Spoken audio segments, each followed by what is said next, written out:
तो दो spring series और इधर है कॉम्बिनेशन में पैरेलल, ठीक है। स्प्रिंग इन सीरीज में स्प्रिंग इस तरह से कनेक्ट किया हुआ है और ये दोनों पैरेलल में कनेक्ट किया हुआ है। पैरेलल सीरीज रेजिस्टर भी होता है, कैपेसिटर भी होता है, इंडक्टर भी होता है। मतलब फिजिक्स में ये 4 जगह सिचुएशन मिलने वाला है और थर्मोडायनेमिक्स में भी हीट ट्रांसफ़र वाले चैप्टर में आता है। तो पैरेलल सीरीज इसमें कैसे याद रखेंगे कि एक लंबा स्प्रिंग है, इतना लंबा स्प्रिंग है, तो इसमें कुछ मास आप हैंग करेंगे तो ये इसमें भी इलोंगेशन आएगा, इसमें भी आएगा, इसमें भी आएगा, सब में थोड़ा थोड़ा चेंज आएगा। तो कितने बार चेंज आ गया देखिएगा, सब लूप एक दूसरे से दूर जाएगा तो 1 2 3 4 5 6। अगर 1 सेंटीमीटर भी कम हुआ यानी बढ़ा 1 सेंटीमीटर भी, तो 6 सेंटीमीटर इलोंगेट कर जाएगा। जबकि इसका आधा टुकड़ा हम रखें तो इसमें 1 2 ही लूप बन रहा है, तो 1 2 ही मीटर चेंज आएगा। सेम मास अगर दोनों में हैंग किया जाए तो छोटे स्प्रिंग में कम इलोंगेशन आएगा और बड़े में ज़्यादा इलोंगेशन आएगा। तो जिसमें ज़्यादा इलोंगेशन आएगा ना, उसका स्प्रिंग कांस्टेंट कम है, वो अच्छा स्प्रिंग नहीं है, उसका स्प्रिंग कांस्टेंट क्या है, कम। ज़्यादा स्प्रिंग कांस्टेंट जिसका है, स्ट्रॉन्ग स्प्रिंग है, वो उसमें फोर्स लगाने पे इलोंगेशन कम आएगा। तो इसमें कम आया है तो इसका स्प्रिंग कांस्टेंट ज़्यादा है, यानी K1 is greater than K2। Spring constant जिसका ज़्यादा उसमें इलोंगेशन होगा come for application of same amount of force.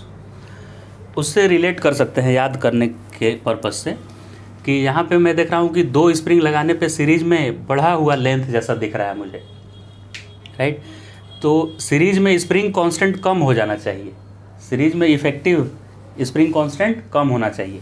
अगर मैं इसको डायरेक्ट ऐड कर दूंगा K1 + K2 तो बढ़ जाएगा ना, K1 + K2। तो कम करने के लिए ऐसा फॉर्मूला होता है 1/K = 1/K1 + 1/K2, ऐसे याद रखेंगे।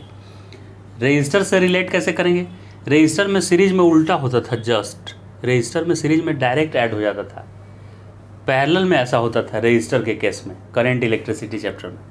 तो खैर हम समझ गए कि ये रजिस्टर का उल्टा है एक तो, और वैसे नहीं समझ में आएगा तो समझ लेंगे इस तरह से भी कि स्प्रिंग ज़्यादा लंबा होगा तो इलोंगेशन ज़्यादा होगा, यानी स्प्रिंग कांस्टेंट मुझे कम कराना है, इसलिए 1/K = 1/K1 + 1/K2 सीरीज में।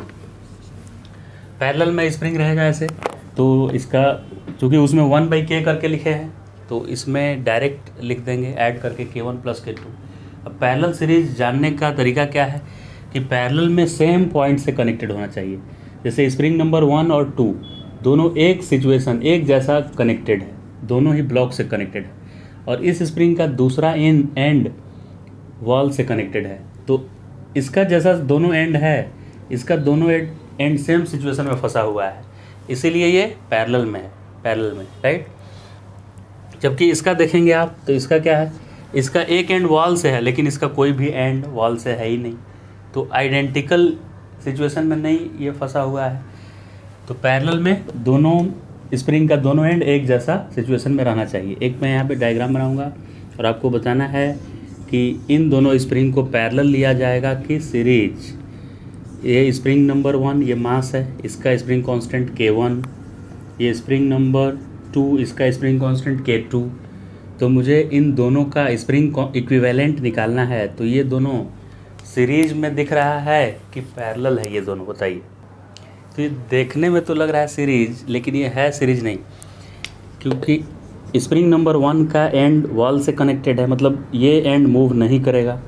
स्प्रिंग नंबर 2 का भी एंड वॉल से कनेक्टेड है, तो इन दोनों ही स्प्रिंग का एक किनारा रिजिड वॉल से कनेक्टेड है और दूसरा किनारा मूवेबल से कनेक्टेड है। तो दोनों स्प्रिंग सेम सिचुएशन में फंसे हुए हैं। स्प्रिंग नंबर 1 का एक किनारा रिजिड सपोर्ट से फिक्स है और दूसरा मूवेबल से। स्प्रिंग नंबर 2 का भी वही सिचुएशन है, एक रिजिड से और दूसरा मूवेबल से। तो इसलिए दोनों आइडेंटिकल सिचुएशन में फंसा हुआ है, इसलिए ये पैरेलल होगा। दिखने में सीधा लाइन से नहीं होगा, पैरेलल होगा। वो पैरेलल में कैसे ऐड करते हैं, पैरेलल में डायरेक्ट ऐड करते हैं। तो यहाँ इसका इक्विवेलेंट हो जाएगा K1 + K2।